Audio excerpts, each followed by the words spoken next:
Well, hello, folks. I was recently trying to get a debate set up with vegan YouTuber Ask Yourself, but alas, my channel was just too small for such a hot ticket. So I've decided that I was going to put out a video where I would go ahead and dismantle Name the Trait and also expose the absurd ideology that is veganism.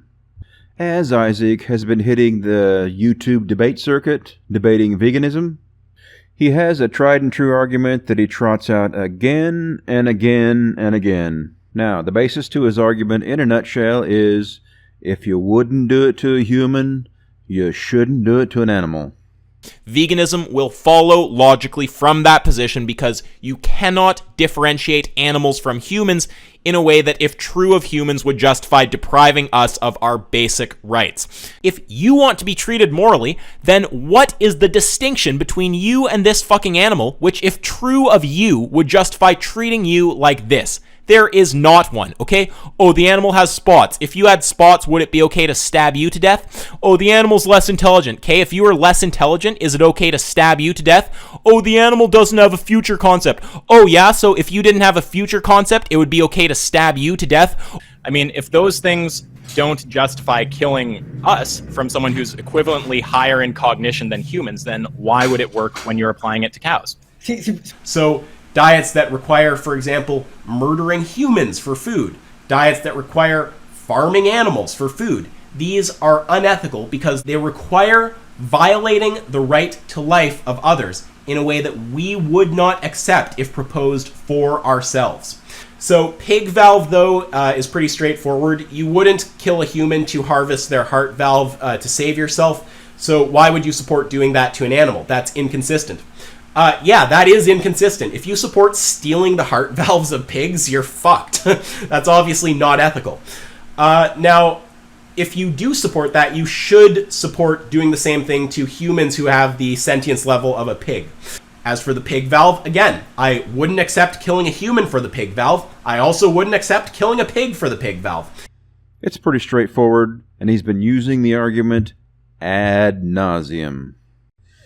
Okay, first thing, let's take a little look into morality. Now, true morality and immorality are consistent. They're consistent through time. An immoral act remains an immoral act, even when desperation compels you to do the act. Take slavery, for instance. Slavery was immoral in 1850, in 1000, 2000, 5000, 10,000, 100,000 BC. Slavery would remain immoral throughout time. Also, what if you were starving to death and left for dead? Slave owners rescued you, fed you, and saved your life before making you their slave. Are the slave owners still immoral? Of course they are.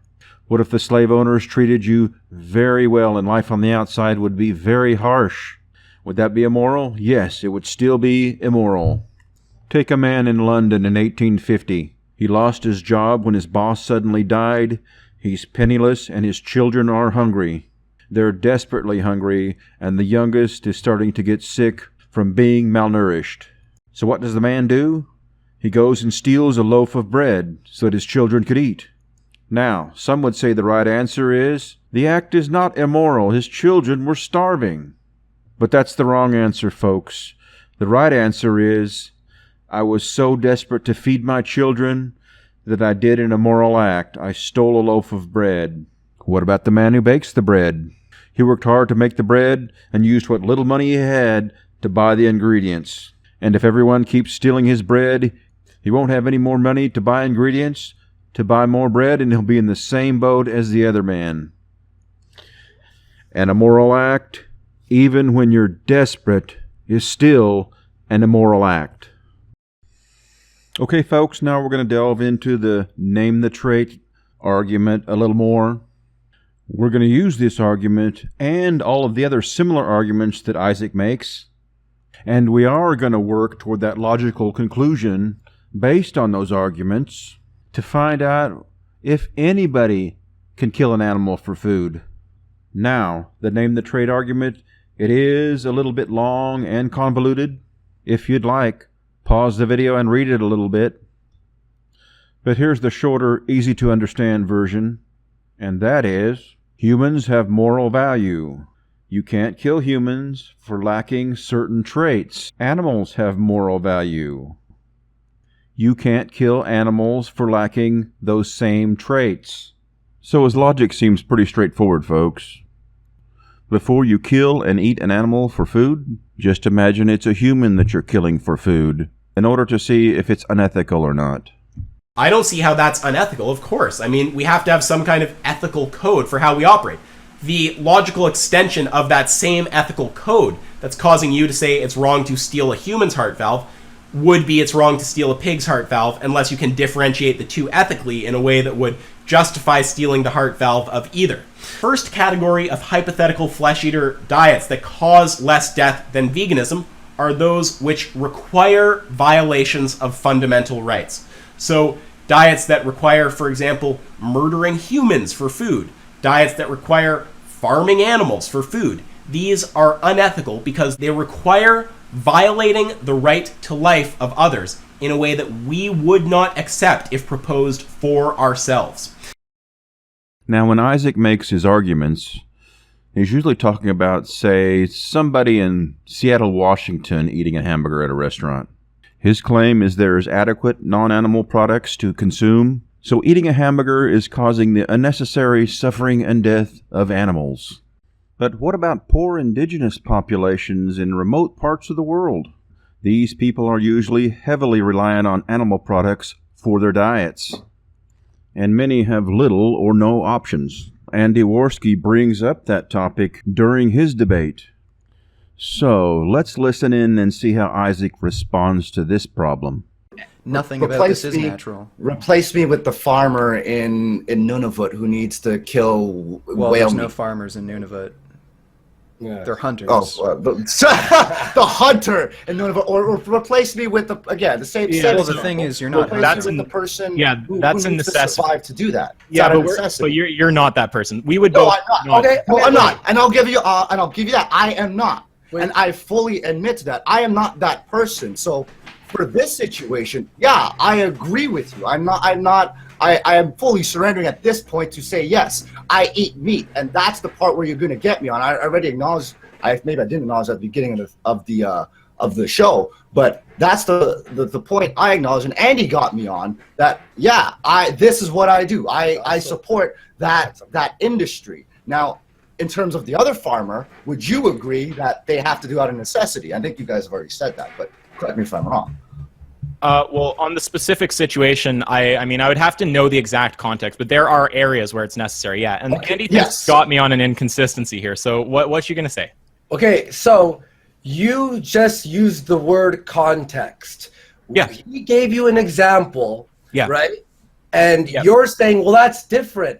So in Mhm. our mind, raping a chick is different than eating a steak in context. Yeah, Aliens murdering us is different than us defending ourselves in context. Yeah, you but got the word context, Yep. but you seem to not be able to want to use it No. for your own arguments. Let me jump right in there. Okay, so you're saying, look, let me just clarify my thinking. We're talking about a situation where it's necessary. You're talking about someone in Nunavut. Let's just assume it is necessary for the sake of this.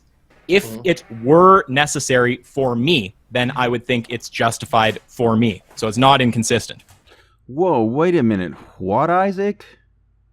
That made absolutely no sense. And what happened to the usual equation you would plug into that situation? What happened to comparing those animal deaths to human deaths? Well, there's a reason he avoided that discussion, because we're now getting into the area where his arguments sound ridiculous. Okay, let's briefly go over what Isaac has just said. He said indigenous, native, Inuit populations eat meat out of necessity. And if Isaac had to eat meat out of necessity, he would, so his arguments are consistent. What the fuck? That makes absolutely no sense at all, and since he avoided the equation, we're going to get into it.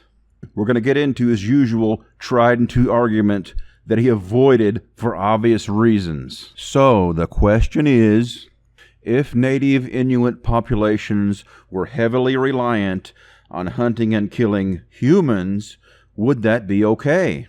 And the answer to that, according to the logical consistencies of his argument, is no, it would be unethical for the Eskimos to kill humans to eat.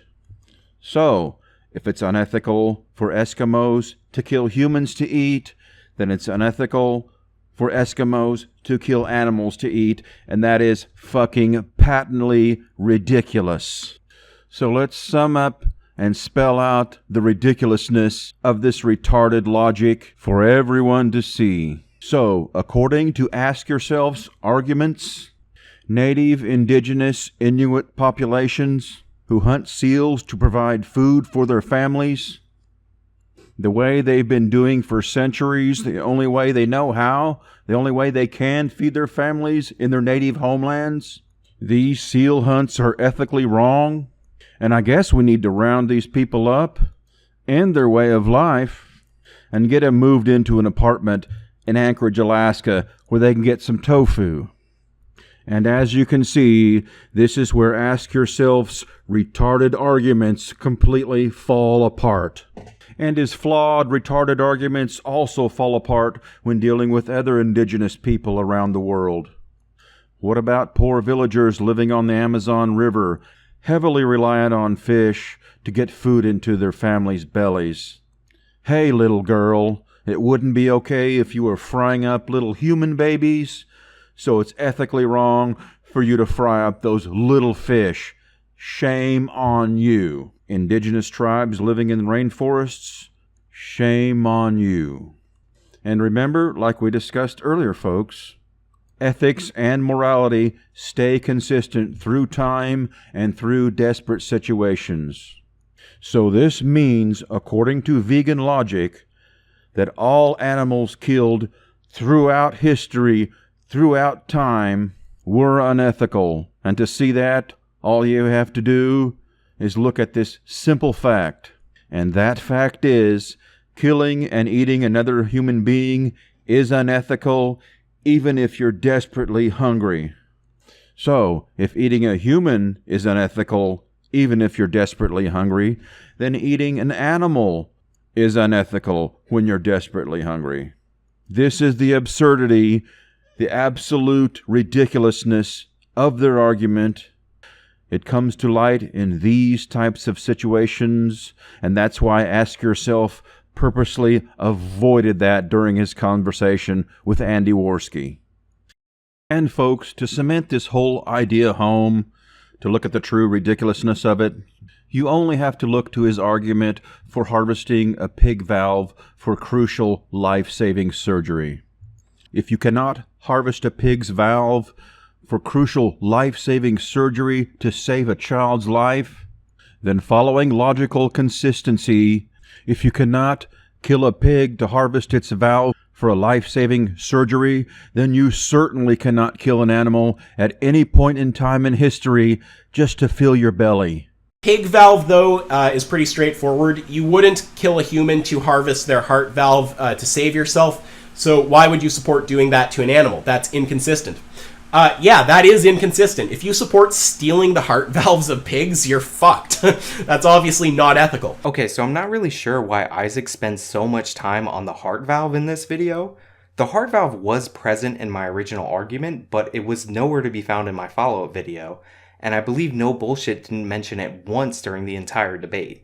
If I'm mistaken, then please let me know in the comments, but I really didn't think this was relevant because I conceded this point to Isaac, and this point remains conceded to Isaac, because Isaac is consistent on this issue. He believes that if a baby is born tomorrow with a defective heart valve, and the only way to save it is to take a heart valve from a pig, then it is more ethical to let that baby die than to take the pig's organ.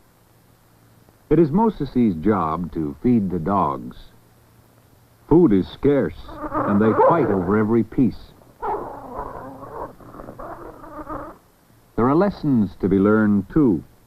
Moses must know how to use and care for a rifle. An Eskimo boy must become a good hunter, or he cannot live.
These are unethical because they require violating the right to life of others in a way that we would not accept if proposed for ourselves. Saying, no, it doesn't justify a Holocaust, that is not consistent. If you would object to the aliens doing that to you, but you would support doing that to the cows, that is not consistent. Logical consistency. Ha ha, suck a dick, bro. Bye bye.